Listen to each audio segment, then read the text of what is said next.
Ce mardi 5 juillet 2022 est un grand jour pour les fans de Plus belle la vie.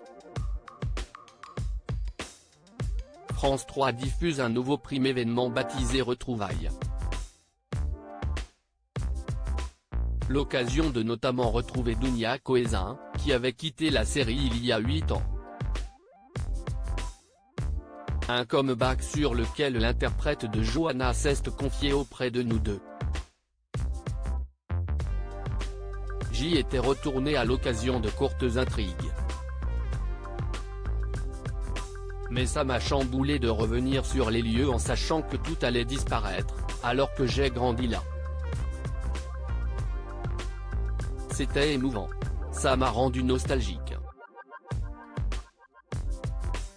J'ai conservé des accessoires de Johanna, mon personnage, 2-3 chemises et ses boucles d'oreilles du dernier prime, a tout d'abord confié l'actrice de 33 ans.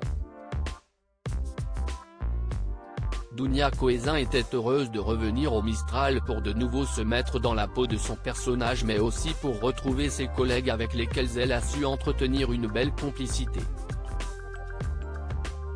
Habitant à Paris, elle voit toujours Ambroise Michel, Rudy Torres, et Cécilia Hornu, Blanche Marcy.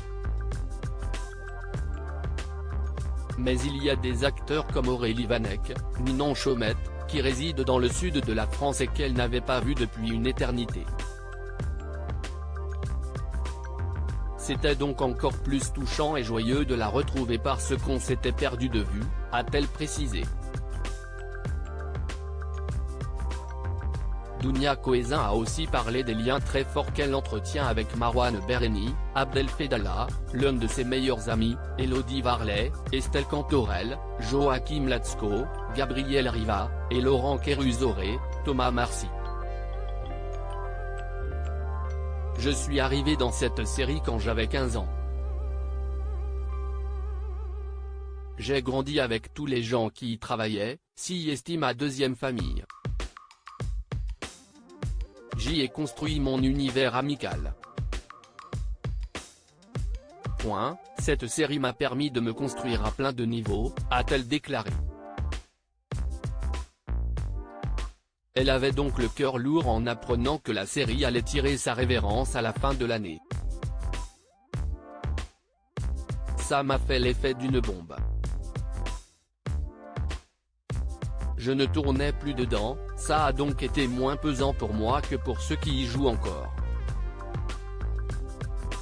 Mais si est comme si on m'avait dit qu'on allait détruire ma maison d'enfance, un endroit où j'ai énormément de souvenirs et que je ne reverrai jamais, a-t-elle confié. Elle a une grosse pensée mais aussi beaucoup d'inquiétude pour les techniciens de la série ou ses amis qui se sont installés à Marseille, car le travail y est plus rare. L'intégralité de l'interview est à retrouver dans le magazine Nous Deux du 5 juillet 2022.